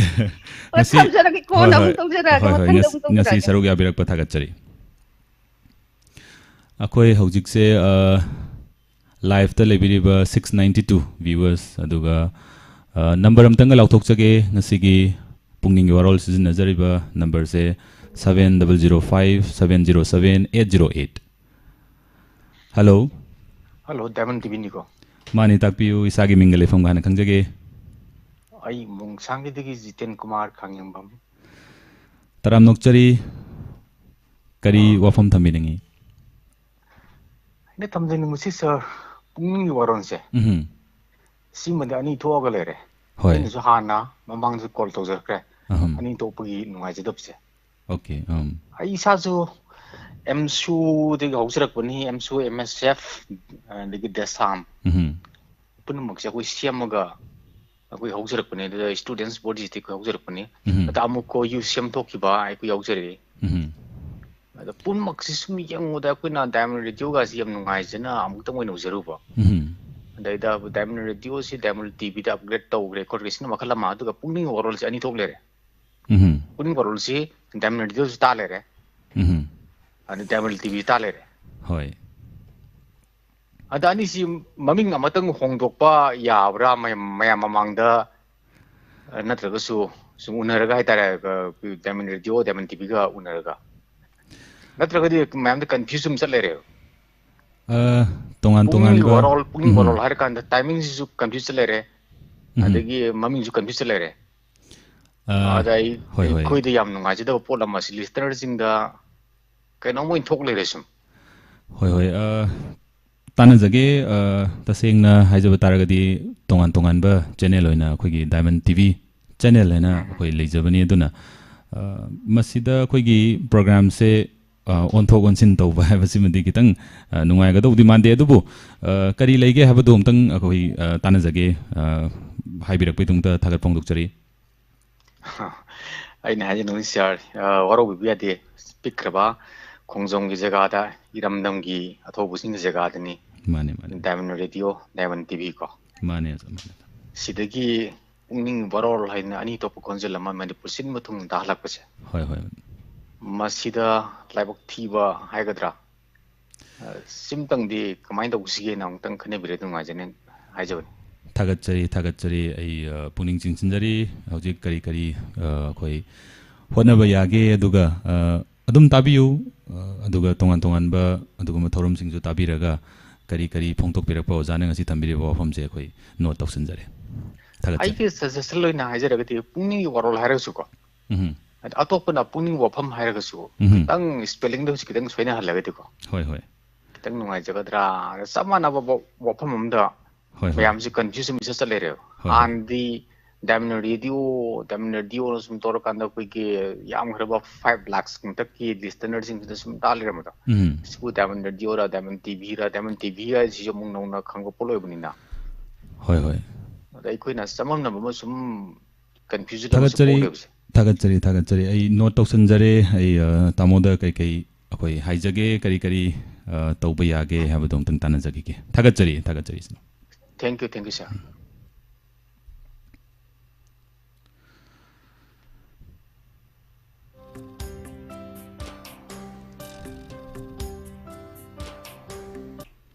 ꯍꯜꯂꯣ ꯀꯩꯅꯣꯕꯨ ꯑꯍꯥꯟꯕꯃꯛꯇꯗ ꯏꯆꯥ ꯏꯕꯨꯡꯉꯣꯕꯨ ꯅꯨꯡꯉꯥꯏꯕ ꯐꯣꯡꯗꯣꯛꯆꯔꯤ ꯊꯥꯒꯠꯆꯔꯤ ꯏꯃꯥ ꯊꯥꯒꯠꯆꯔꯤ ꯁꯟꯇꯣꯁ ꯀꯧꯏꯀꯣ ꯁꯟꯇꯣꯁ ꯀꯧꯖꯩ ꯏꯃꯥ ꯁꯟꯇꯣꯁ ꯑꯗꯣ ꯑꯩꯒꯤ ꯁꯥꯒꯩꯁꯨ ꯑꯣꯏꯔꯦ ꯑꯩꯁꯨ ꯈꯥꯡꯉꯕꯣꯛꯇꯒꯤ ꯎꯔꯤꯄꯣꯛ ꯀꯣꯂꯣꯅꯤ ꯂꯩꯀꯥꯏꯗ ꯂꯩꯖꯕꯅꯤ ꯑꯗꯨꯕꯨ ꯑꯩ ꯉꯥꯛꯇꯪꯒꯤ ꯏꯆꯥꯁꯤꯒꯤ ꯃꯤꯡ ꯋꯥꯔꯣꯜ ꯆꯥꯅꯤꯡꯗꯅ ꯑꯗꯨꯝ ꯂꯩꯕ ꯑꯗꯣ ꯉꯁꯤꯗꯤ ꯏꯈꯪ ꯈꯪꯍꯧꯗꯅ ꯑꯩꯅ ꯂꯥꯏꯐꯇ ꯌꯦꯡꯖꯔꯤꯕ ꯅꯤꯡꯁꯤꯡ ꯍꯧꯔꯕ ꯋꯥꯔꯤꯒꯤ ꯅꯤꯡꯁꯤꯡꯗꯕ ꯑꯗꯨꯝ ꯅꯤꯡꯁꯤꯡꯉꯤ ꯍꯣꯏ ꯑꯗꯨꯕꯨ ꯍꯧꯖꯤꯛ ꯃꯃꯥꯡꯊꯛꯇ ꯀꯣꯂꯔ ꯑꯃꯅ ꯍꯥꯏꯈꯤꯕꯗꯣ ꯗꯥꯏꯃꯟ ꯔꯦꯗꯤꯑꯣ ꯍꯥꯏꯕ ꯄꯣꯠꯇꯨꯗꯒꯤ ꯑꯩꯈꯣꯏꯒꯤ ꯁꯥꯔꯖꯦꯟꯁꯅ ꯇꯣꯛꯊꯣꯛꯑꯒ ꯇꯥꯟꯊꯣꯛꯄꯤꯔꯛꯄ ꯁꯨꯃꯥꯏꯅ ꯇꯥꯟꯊꯣꯛꯄ ꯍꯥꯏꯅꯁꯨ ꯍꯥꯏꯔꯁꯦ ꯇꯣꯉꯥꯟꯕ ꯑꯃꯗ ꯂꯥꯛꯄꯗꯒꯤ ꯗꯥꯏꯃꯟ ꯇꯤꯚꯤ ꯆꯦꯅꯦꯜ ꯍꯥꯏꯕꯁꯤꯗ ꯊꯣꯏꯗꯣꯛꯅ ꯃꯁꯤꯗ ꯑꯀꯥꯏꯕ ꯄ꯭ꯔꯣꯕ꯭ꯂꯦꯝ ꯀꯩꯁꯨ ꯂꯩꯇꯕ ꯍꯥꯏꯅ ꯈꯜꯂꯤ ꯀꯩꯅꯣ ꯍꯥꯏꯔꯗꯤ ꯂꯩꯀꯥꯏ ꯑꯃꯗ ꯌꯨꯝ ꯊꯪꯅꯕꯗ ꯑꯩꯁꯨ ꯍꯪꯒꯥꯝ ꯊꯣꯡꯕ ꯆꯥꯏ ꯊꯪꯅꯕꯒꯤ ꯅꯦꯛꯁꯀꯤꯗꯨꯗ ꯃꯣꯏ ꯍꯪꯒꯥꯝ ꯊꯣꯡꯕ ꯆꯥꯕ ꯍꯥꯏꯕꯁꯤ ꯑꯩꯒꯤ ꯏꯃꯨꯡꯗꯤ ꯐꯛꯇ ꯆꯥꯗꯨꯅ ꯌꯨꯝꯅꯤ ꯊꯪꯅꯔꯤꯕ ꯃꯤꯗꯨꯗꯤ ꯈꯦꯇ꯭ꯔꯤꯅ ꯌꯨꯝꯅꯤ ꯈꯦꯇ꯭ꯔꯤꯅ ꯑꯃꯗꯤ ꯐꯛꯇ ꯆꯥꯗꯕꯤꯗ ꯌꯦꯟꯁꯥꯡ ꯆꯞ ꯃꯥꯟꯅꯅ ꯊꯣꯡꯕ ꯑꯗꯨꯒꯤ ꯌꯨꯝꯅꯥꯛꯂꯣꯝꯗ ꯆꯦꯟꯖ ꯇꯧꯔꯒ ꯂꯣꯏ ꯅꯠꯇ꯭ꯔ ꯁꯨꯃꯥꯏꯅ ꯀꯣꯂꯔ ꯑꯃꯅ ꯅꯨꯡꯉꯥꯏꯇꯦ ꯍꯥꯏꯕꯗꯣ ꯑꯩ ꯋꯥꯈꯜꯗꯗꯤ ꯍꯥꯏꯔꯤꯕ ꯏꯆꯥꯗꯨꯕꯨ ꯑꯩ ꯊꯑꯣꯏꯗꯕꯒꯤꯗꯤ ꯅꯠꯇꯦ ꯑꯗꯨ ꯊꯣꯏꯗꯣꯛꯄ ꯑꯁꯤꯗ ꯀꯥ ꯍꯦꯟꯅ ꯌꯥꯝ ꯆꯥꯎꯕ ꯄ꯭ꯔꯣꯕ꯭ꯂꯦꯝꯗꯤ ꯑꯣꯏꯗꯕ꯭ꯔꯥ ꯍꯥꯏꯅꯁꯨ ꯈꯟꯕ ꯑꯗꯨꯒ ꯑꯗꯨꯃ ꯑꯣꯏꯔꯒ ꯏꯆꯥꯕꯨ ꯌꯥꯝ ꯅꯨꯡꯁꯤ ꯏꯆꯥꯒꯤ ꯈꯣꯟꯖꯦꯜꯁꯦ ꯇꯥꯕꯗ ꯌꯥꯝ ꯅꯤꯡꯁꯤꯡꯕ ꯃꯤ ꯃꯌꯥꯝ ꯑꯃ ꯂꯩꯌꯦꯀꯣ ꯑꯗꯨꯕꯨ ꯏꯆꯥꯅ ꯉꯁꯤ ꯊꯝꯃꯣ ꯖꯦꯝꯁꯀꯤꯅꯦꯗ ꯏꯆꯥ ꯏꯕꯨꯡꯉꯣ ꯖꯦꯝꯁꯀꯤꯅꯦꯗ ꯃꯇꯦꯡ ꯄꯥꯡꯉꯦꯅ ꯆꯣꯡꯊꯣꯛꯄꯤꯔꯛꯏꯕ ꯇꯧꯔꯨ ꯈꯨꯗꯤꯡꯃꯛꯇ ꯃꯥꯏ ꯄꯥꯛꯄ ꯑꯣꯏꯕꯤꯌꯨ ꯃꯤꯑꯣꯏꯕ ꯍꯥꯏꯕꯁꯤ ꯏꯄꯥꯅ ꯃꯌꯥꯝꯒꯤ ꯁꯦꯀ꯭ꯔꯤꯐꯥꯏꯁ ꯇꯧꯊꯣꯛꯇ ꯀꯠꯊꯣꯛꯄ ꯉꯝꯈꯤꯕ ꯏꯄꯥꯅꯤ ꯑꯗꯨꯒꯤ ꯃꯆꯥꯅꯤ ꯍꯥꯏꯔꯒ ꯈꯜꯂꯒ ꯑꯗꯒꯤ ꯇꯥꯃꯣ ꯖꯦꯝꯁꯀꯤ ꯑꯋꯥ ꯑꯅꯥ ꯄꯨꯝꯅꯃꯛꯇ ꯌꯥꯕꯤꯌꯨ ꯍꯥꯏꯕꯁꯦ ꯅꯃꯥꯕꯣꯛ ꯑꯃ ꯑꯣꯏꯅ ꯑꯩꯅ ꯍꯥꯏꯒꯦꯅ ꯇꯧꯕ ꯊꯥꯒꯠꯆꯔꯤ ꯏꯃꯥꯕꯣꯛꯅ ꯅꯨꯡꯁꯤꯕꯤꯗꯨꯅ ꯍꯥꯏꯕꯤꯕ ꯑꯗꯨꯒ ꯏꯃꯥꯕꯣꯛ ꯇꯣꯉꯥꯟ ꯇꯣꯉꯥꯟꯕ ꯋꯥꯈꯜꯂꯣꯟꯅꯤ ꯍꯥꯏꯖꯕ ꯇꯥꯔꯦ ꯑꯩꯈꯣꯏꯒꯤ ꯑꯩꯅ ꯈꯜꯂꯤꯕ ꯋꯥꯈꯜꯗꯨꯒ ꯑꯗꯨꯒ ꯀꯅꯥꯒꯨꯝꯕ ꯑꯃꯅ ꯈꯜꯂꯤꯕ ꯋꯥꯈꯜꯂꯣꯟꯗꯨꯒ ꯃꯥꯟꯅꯕ ꯌꯥꯕ ꯅꯠꯇꯦ ꯑꯗꯨꯅ ꯃꯁꯥꯒꯤ ꯋꯥꯈꯜꯂꯣꯟ ꯐꯣꯡꯗꯣꯛꯆꯔꯛꯄꯅꯤ ꯃꯁꯥꯒꯤ ꯋꯥꯐꯝ ꯊꯝꯖꯔꯝꯕꯅꯤ ꯑꯗꯨꯒ ꯑꯩꯈꯣꯏꯁꯨ ꯑꯗꯨꯝ ꯌꯦꯡꯖꯒꯦ ꯍꯦꯟꯅ ꯐꯅꯕ ꯃꯌꯥꯝꯒꯤꯗꯃꯛꯇ ꯑꯩꯈꯣꯏ ꯂꯩꯖꯕꯅꯤ ꯑꯗꯨꯒ ꯄꯨꯝꯅꯃꯛꯀꯤ ꯐꯅꯕ ꯍꯥꯏꯖꯕ ꯇꯥꯔꯦ ꯑꯗꯨꯅ ꯑꯩꯈꯣꯏ ꯇꯔꯥꯝꯅꯣꯛꯆꯔꯤ ꯉꯁꯤꯒꯤ ꯍꯣꯏ ꯌꯥꯎꯗꯅ ꯅꯨꯡꯉꯥꯏꯅ ꯄꯨꯟꯁꯤ ꯅꯨꯡꯁꯥꯡꯅ ꯏꯃꯥ ꯏꯆꯤꯜ ꯏꯅꯥꯎ ꯄꯨꯝꯅꯃꯛ ꯅꯥꯗꯕ ꯑꯣꯏꯔꯁꯅꯨꯀꯣ ꯍꯣꯏ ꯑꯣꯏꯖꯒꯦ ꯏꯃꯥꯕꯣꯛ ꯑꯣꯏꯖꯒꯦ ꯊꯥꯒꯠꯆꯔꯤ ꯏꯃꯥꯕꯣꯛ ꯐꯔꯦ ꯍꯧꯖꯤꯛ ꯑꯩꯈꯣꯏꯒꯤ ꯀꯔꯦꯟꯠ ꯑꯣꯏꯅ ꯑꯩꯈꯣꯏꯒꯤ ꯚ꯭ꯌꯨꯋꯔꯁꯦ ꯑꯩꯈꯣꯏꯒꯤ ꯂꯥꯏꯚꯇ ꯂꯩꯕꯤꯔꯤꯕꯁꯦ 769 ꯂꯩꯕꯤ ꯑꯗꯨꯒ ꯊꯥꯒꯠ ꯐꯣꯡꯗꯣꯛꯆꯔꯤ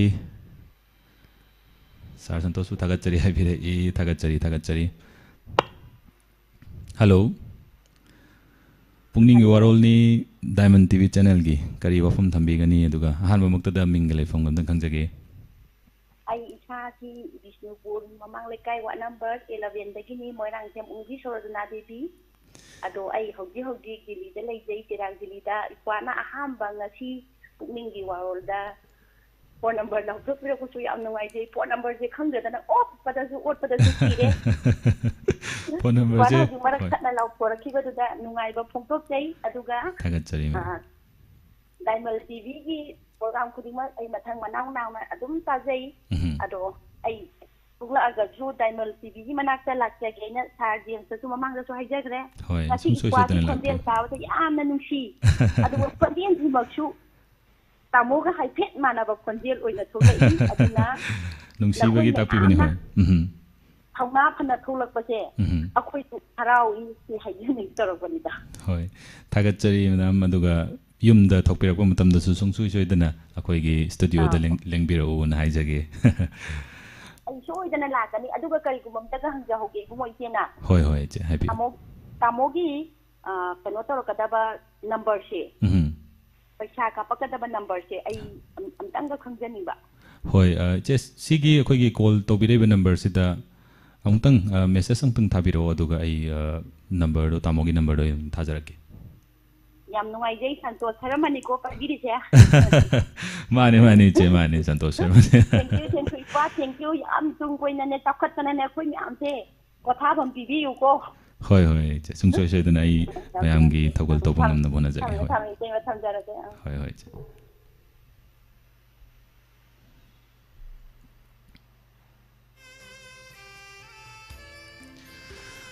koi hojik live chat lebiri bechnau sing number marak tungtung lak tok chage 7005 707 808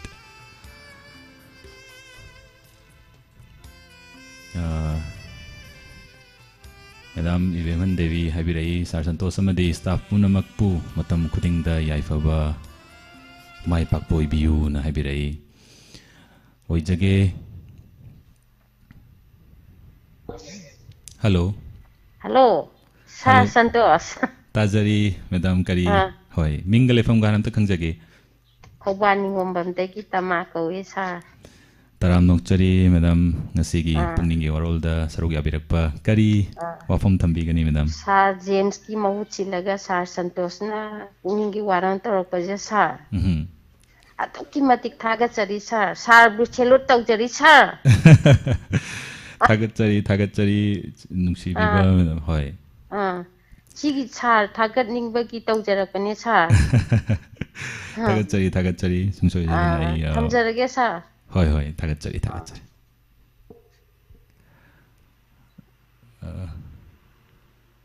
거기 가면시다 사운드에 거기 메다스키 konjel maleju takbirei tagachari mayamna nungsibiduna takpibani habibani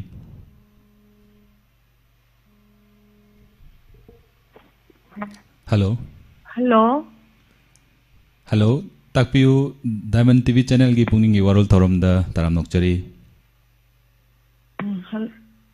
hello ha kainanta hajage takpiu isagi mingale pham ganam tang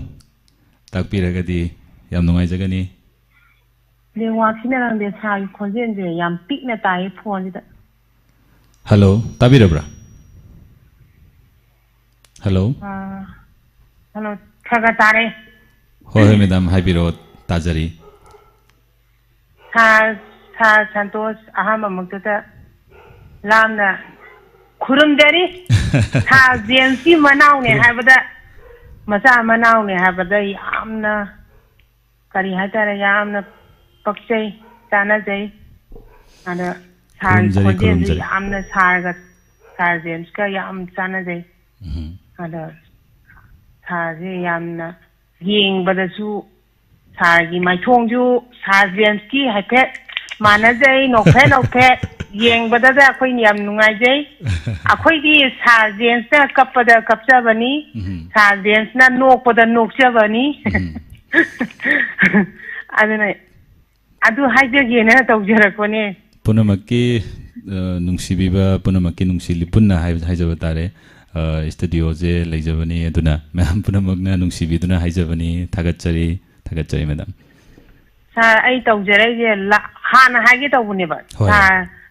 phone je tana da ba de ko hai haudre ai tawjare je thongju boroi makhongdei ni aduga license santibla kawi ngang sa dem ki la spectator gi la yaujabani as la yauro ahin tum ya gidre kai gino da ai ming je sana santibla tawlere angarang si ba santibla dro aduga tumam da ning sing ri ai tum ya ri sa sonda gi dana ne wakan yam phatta bane ba mayamgi entertain tobibani tamona tobiri se aduga mayambu pothahan bani aduga tongan ba maraktuda matam gi oiba aduga inspector tayai sida koina matam gi oiba pau aduga matam gi oiba event kaya ma hapsan bibani aduna mayamna pukning amna khoida biri se aduna ni haijage thagachari hoi ado gano ne ba ngasai tumge thamage torokanda sana torokodo sana di ngarang da sigaraga santibla mu tholai je na yam ngaktana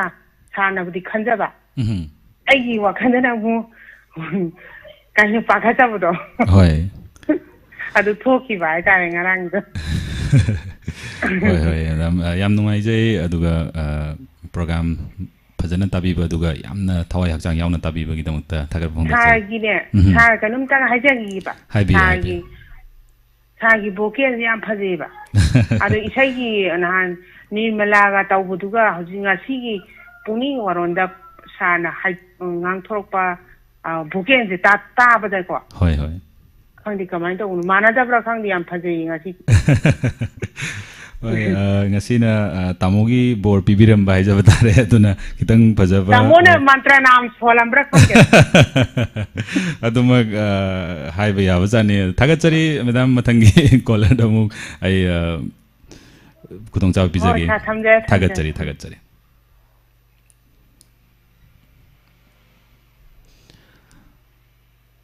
akoigi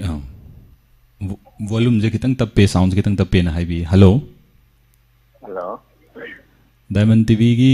Pukning Warol da taram nokchari isagi mingale phongom khangjagi. Ai gi asen minaw ta kawi ai nan thong kulam le kai gi ni. Taram nokchari.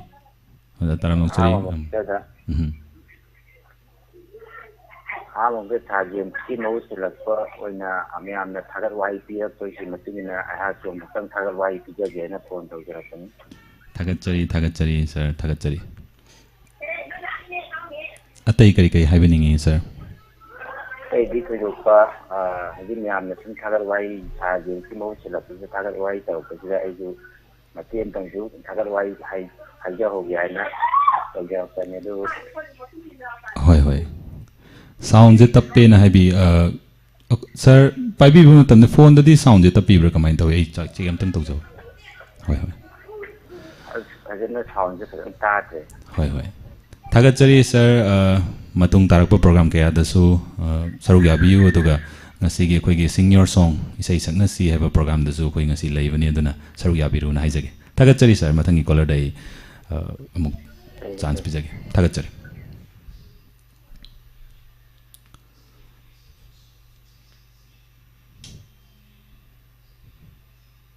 Hello. Hello sir. Taramokchari Diamond TV channel gi Pukning Warol da isagi mingale phangom tang khangjage. Sabu ahanma maktada ikai khumna bu chari sir. Thagachari. Ai more tore wangmadagi singam ongbi sanani sir. Taramokchari damsana kari haibigani. Kaishu thoidokpadi haijaningai leite sir ngasi sir James ki mahota sarna Pukning Waron tawibase yam nungaije aduga aina haijaningba mana ngasai aije phone je otabani sargi khonjen se tabasida adu maramde sar se inspector tayaida sar James na sabiba dhubado adu mali haije na phone otabada Kanano masaki kanjadre amana hana medhajit male na habirakre maga aygesu wakanji manarambaru da mabuzu thagatli aina hoi live chat tang sa habi gi ba thagatchari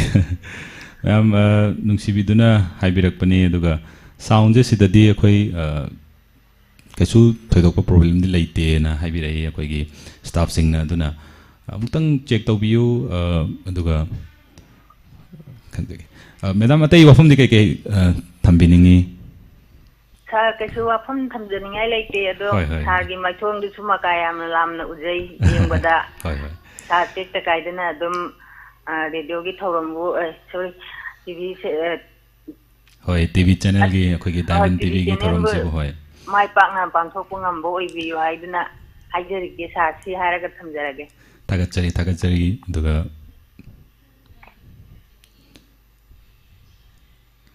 hojii akhoi live chat ta lebiriba mioi satret ka humdraga mathoi 771 leje aduga hojii leriba next program nungai dori sei saklage na ngai basu yauri kitang leida je tu chat ke okay hello hello number je chumi Diamond TV gi Pukning gi Warol thoromni isagi mingle phumga hanam tang takpiu hoi ane Pukning Warol ji tawgi da sai tawbusida kanogi emergency ki da tawbadi ma gi si op tawda ai ki bani ada thangi thangan number ki asai mai bi hamak kano da YouTube ma mai thoidana hoi sinen na photo bani na bari si da chi ngasi do mi do ona gi bedu da YouTube mai do khanghaudre ha batare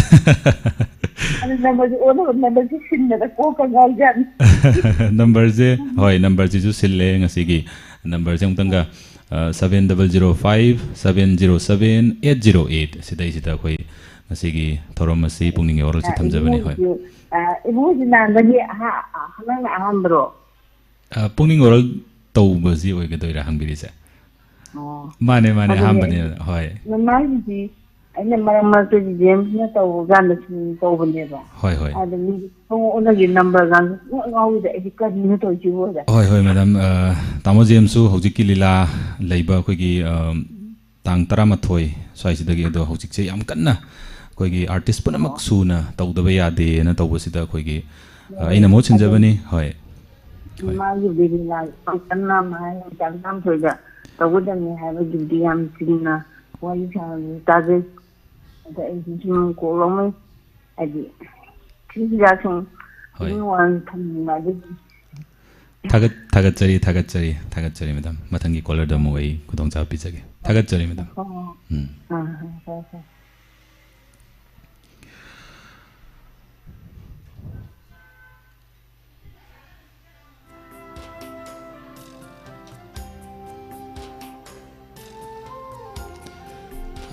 akhoi phone number je screen da piraga dinungai ni nai bi hello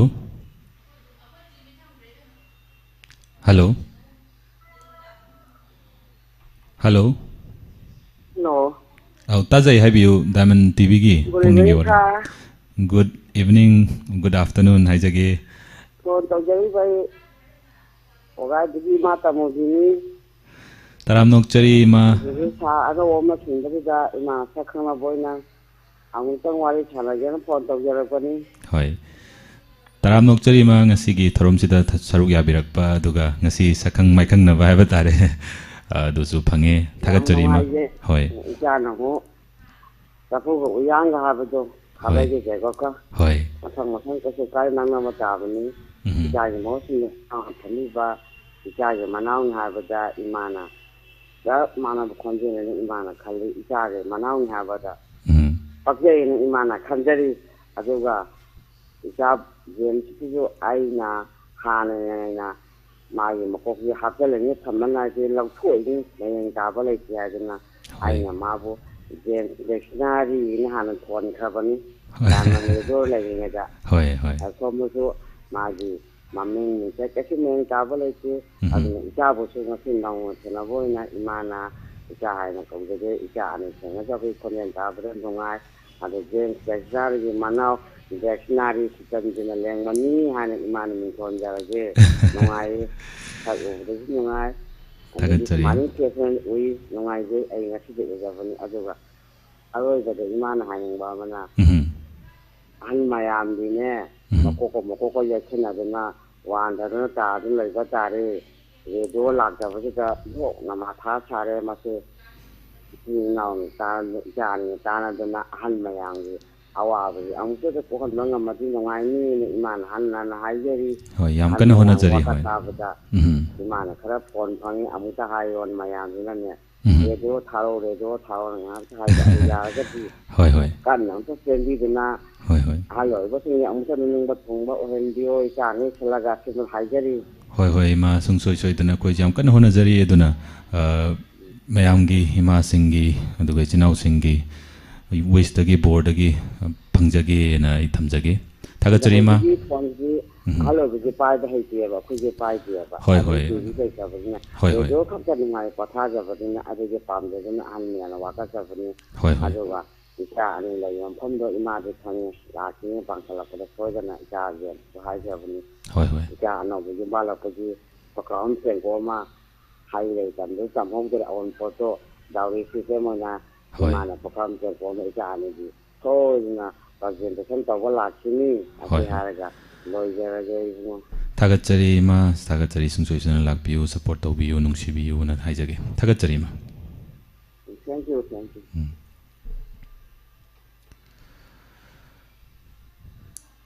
ꯑꯩꯒꯤ ꯃꯤꯡ ꯑꯩꯈꯣꯏꯒꯤ ꯃꯤꯡ ꯑꯃꯁꯨ ꯏꯃꯥꯅ ꯊꯣꯟꯕꯤꯔꯝꯃꯦ ꯑꯅꯧꯕ ꯃꯤꯡ ꯑꯃ ꯇꯥꯃꯣ ꯖꯦꯝꯁꯀꯤ ꯃꯅꯥꯎꯅꯤ ꯑꯗꯨꯅ ꯑꯗꯣ ꯌꯥꯝꯅ ꯊꯥꯒꯠ ꯐꯣꯡꯗꯣꯛꯆꯔꯤ ꯆꯥꯟꯗ ꯈꯔꯤꯕꯝꯅ ꯄꯤꯕꯤꯔꯛꯄ ꯀꯃꯦꯟꯠ ꯑꯃ now Sir Santosh, your voice is music to our listeners' ears and your smile is beauty to our listeners' eyes and haibi yam fazana haibirei thaga phongdokchari akhoi hojik akhoi gi live chat lebiriba mioi janipan ga tara gani thoi thagachari Sir Santosh, Sir James ki yet ki pambom oibiduna staff punamakka matam pumbada isorna chanbiba yaifabada warasanu na takpirai thagachari madam angaubi sorak haibam karong mathangi caller lakochage hello taramakchari hoy sir khongyam dagi sunila ne ba hoy adu sir mari di lainabra sum aina khanbado hoy adu sa da sum phongtok je da ba phongtok piu hai sa ga jo han ba kano to banu mine adu sir kano da hai je to ba hai biu phongtok piu akhoi manipur gi akhoi gi training hawai mamang hadikna khara mukta idre koi gi kano gi kri investment to ba akhoi paisa thamdilaga kano to wena to budu mayam ne rong mayam laidana GMT gana dagi PGD gana sum aina direct puri yawde sumaming ta hoy adai da mi singje akhoi manipur gi mi singje akhoi yam adu gi victim oiba yam layo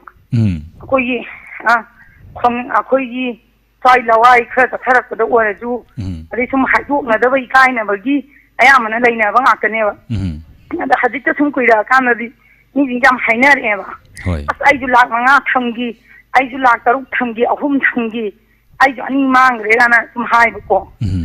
ade moi aina aingonda jam khamamme ba du gumjing do thammo 7% ni 10% ni 20% ni gan tawdane am hairamme ba hoy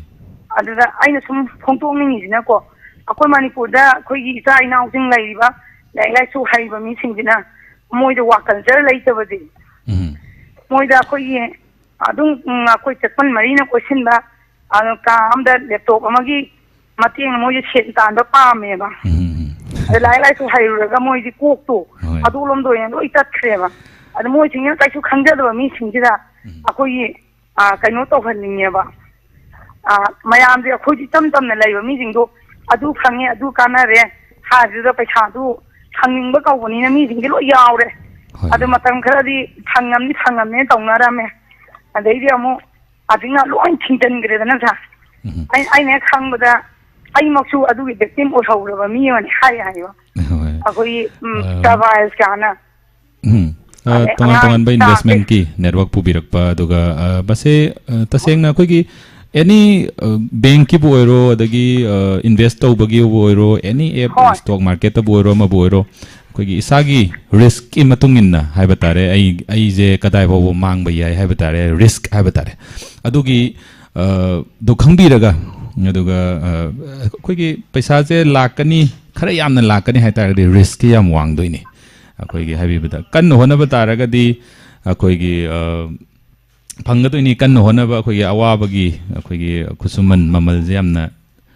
yam nemi hai adu baina ne se keno mataga moina adu baina khom ba mi singje sidaida moida ek ma pa laga ko moida adu baina ta hanta ba hoi adaina adu baina ta hunni ba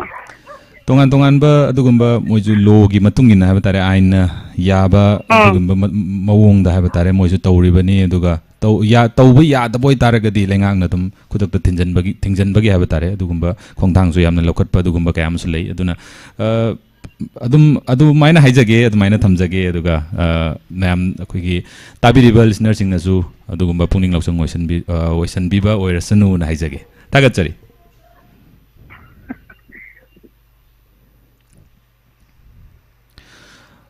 pungje ani hanjale aduna matam jiju loibagi tanja to lae hello Diamond TV channel gi pungning gi warol ni taram nokchari sagi mingale phangom ta khangjage hello tajai habiyu asije sar pungning gi warol da sabar pataru buda pungning da phawak ko wahi kita haicage sa thambiyu tadi ambuk tajadri kha nyang kumjari ai ngasije kitang han habi adu haijara sa hoi ti tau je company gi bage bati ne sa hoi adu ngasije aina khabar ti pa ta da ngai ri gi ngai ju sa program je ai ta ta jangai adu ngasije moi gi ngarang pofam phamdi ahal lama sibaya mana phugu do adu gi matik nuai te wa khanjida adu ma ki thamoi jo adu gi matik kalli sar ko amana pokto ba macha ga ta mana gre sar ma gi mama ojugi nungsi ba do ma ka inda pokto ba thamoi ji sam nuai ja da na sum taw ja ni sar ma na leba am sem ji ka mai sem do no khaluda hoi duk matik nuai ja de mana duk thina ma pangkan kan gai to kan na phugi ba duk matik kalle haijaninge magi thamoi ti mapang ka jo kalle thamoi jo kalle aduna samthi nungai jade sa ma angtang magi mahukti ndo angtang chumtok pangamadi na angtang hona biu sarkada matung na tawro haingai lekti sar sidang thamjage sar aduk matik nungai jade tabi bor snu lengang na duga achumba karino habado thigat piraga angtang khoigi action lokot pina ba haba tare duty ngak tani tawriba singje aduga ima dusu na lamba yai su bamba yai adu ta je tik nungai je hoi ai ta je dangai thare program je mang dusu haibira amba yai mi gai na do hoi ma je ina de kalle mai ma pangan jo hande da pa phudok pham nat ra bi phudok pham nei sar jani char ma na pok ta ba ma ta ka sa ma na ma ji minung thi ma ta yaw tre ma ki tamoi do Sini nungai jadi sa sum siwa nungai jadi na sum ningjeng jak ni sa. Tagat cari.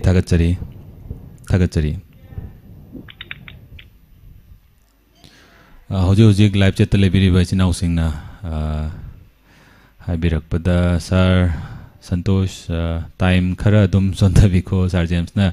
teragi thau dokto nisha chada bagi oirakli bani. Okay. Hai birai pung ani di kitang henjale duna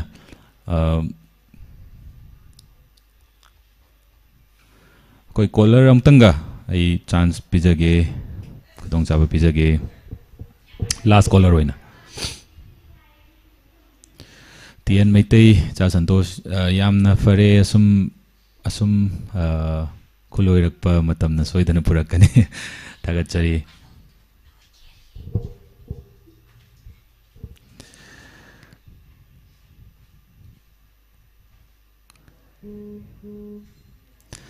Number amtang haijage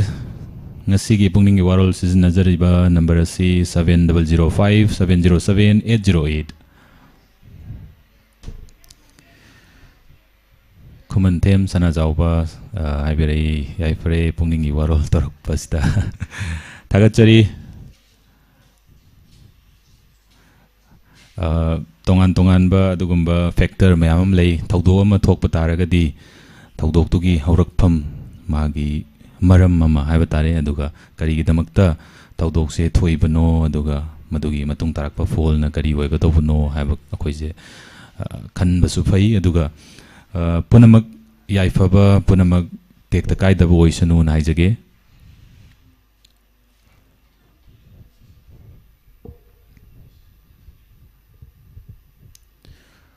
Thagachari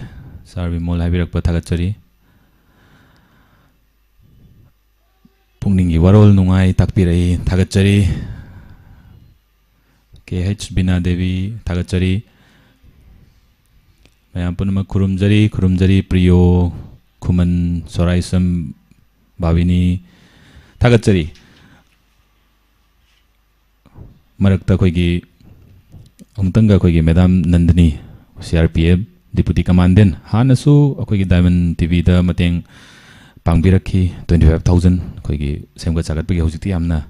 semga chagatpa yam kanna sathajari aduna ngasi amasu akoigi 25,000 amaga mateng pangbirai masigi damakta Madam Nandini bu CRPF Deputy Commandant oina leibiba Madam bu hainingai leitana Diamond gi maigai dagi amukasu hanna Tagat Fongdok Chari Duga Madam gi punsida yaifabada oibiu hainasu akhoi listener singi mahut sinjaraga amadi Diamond staff ki mahut sinjaraga haijari.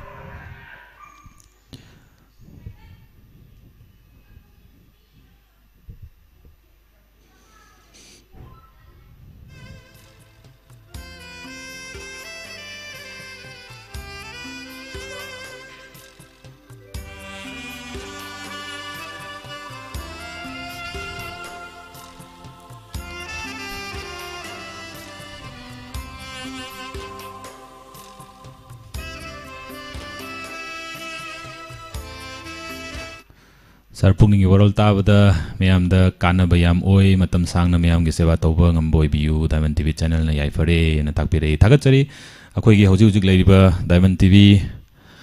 si akhoi gi GTPL cable network akhoi gi han akhoi gi MCT TV na mayam na su hena khangbiba adugumba channel sida cable network sida haijabatare channel number 981 Sida koigi hojik chathajariba Diamond TV gi adugumba live telecast haijabatare se hojik akoi uba fangbigani aduga matungda su ngasi budi akoi gi technical problem kitang laikhre aduna mayam na ngakpigani aduga amukta su hana haijage GTPL akoi gi network lotion biba kotpiba cable sibu kotpiba miyamna akoi gi Diamond TV gi channel sibu yengbiningba Pukning gi Warol adagi tongan ba khoi gi entertainment program kayama adagi pau ayuki adagi yakairol gi thoram kayama leiriba khuding makse khoi tabiningba madi yengbiningba miyosing akoi gi phone da khudong cha da leiba taraga su khoi gi cable network ki TV gi khuthang da hoji khoi santok chaba hojare na haijage last column khutang aijabani marak sida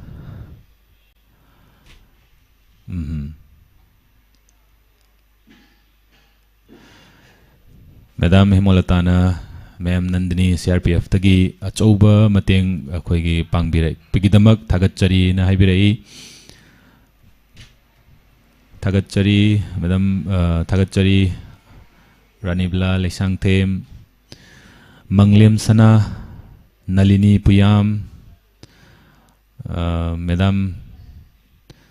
Ranjita Kaisham Chan Kharibam thagachari call se amna try tawe takbi ado call phangde na bi call se phangdi phangada ujani try amdang tobiu ma'am hoi channel number 981 GTPL gi cable network MCT TV gi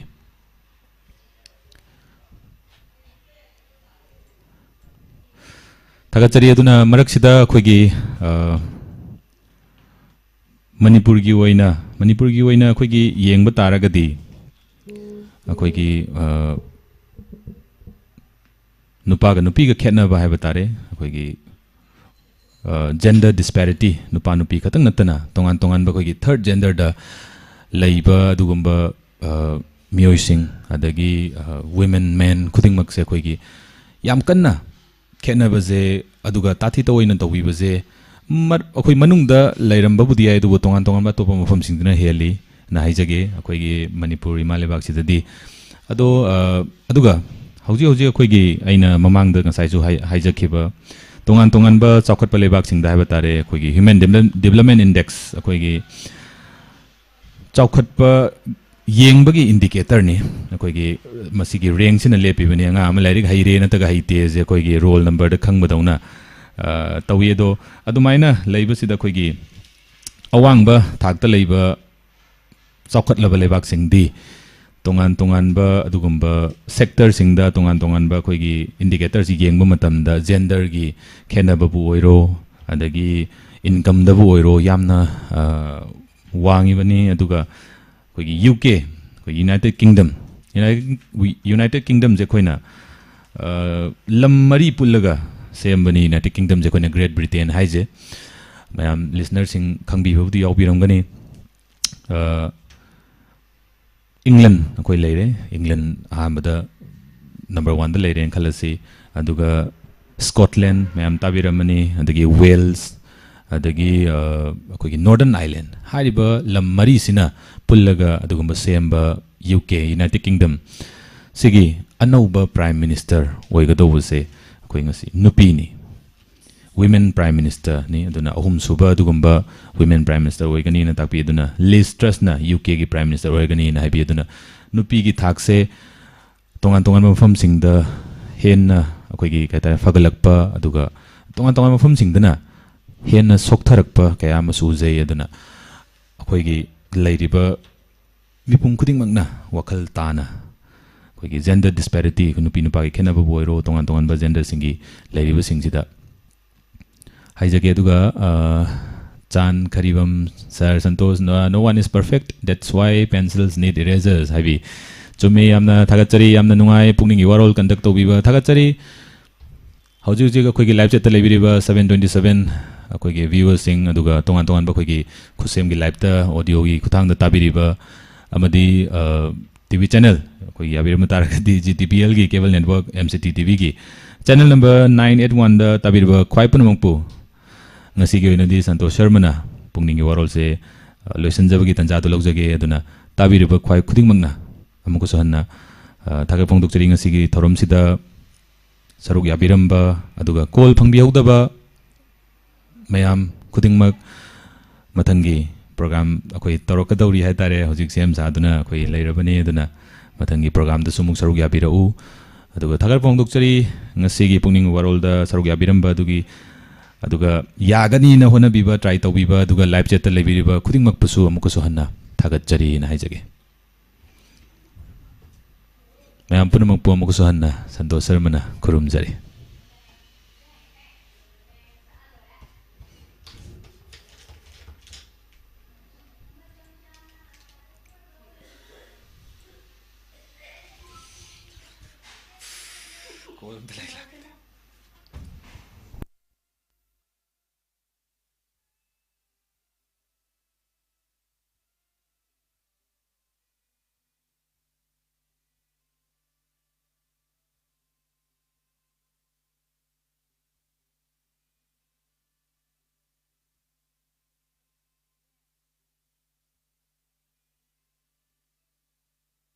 Karigumba adom ana laing bada sel yamna changbaki awaba mayoknaraba amadi ana laing gi matangda khangningba information kaya fangdabagi awaba mayoknaraba वाबिरगनु India health card app की मतेंगना अना lying बदा पैसा संगबा हंथानबा अमदी अना lying बगा मरी लेनबा information कया लाइन फंगबे यारे इंडिया हेल्थ कार्ड की मेंबरशिप ओइबा म्यूइसिंगदा पीरिबा कानबसिंगदी अहानबदा hospital diagnostic centre dental care optical store pharmacy medical equipment store physiotherapy home nursing care ambulance service न सिंगबदा इंडिया हेल्थ कार्ड की मेंबरशिप ओइबा म्यूइसिंगना 10 to 30% की डिस्काउंट फंगबे याई अनीसुबदा अनालाइन खगनतना beauty salon hotel fast food restaurant gym and fitness lifestyle and fashion store cosmetic product न सिंगबदसु इंडिया हेल्थ कार्ड की मेंबरशिप ओइबिबा म्यूई खुदिंगना 10 to 30% की डिस्काउंट फंगबे याई मसीदसु नतना health insurance medical checkup package medical tourism medical loan facility online doctor consultation सिंगबदसु 10 to 30% की खुदोंचाबा इंडिया हेल्थ कार्ड होल्डर सिंगदा पिजरी कानबसिंग असि लौनबगिदमक ngasiमा गूगल प्ले स्टोर दा संबिदुना India health card app download तौबियु अमदी मेंबरशिप एनरोल तौबियु Download India Health Card app today. Please share.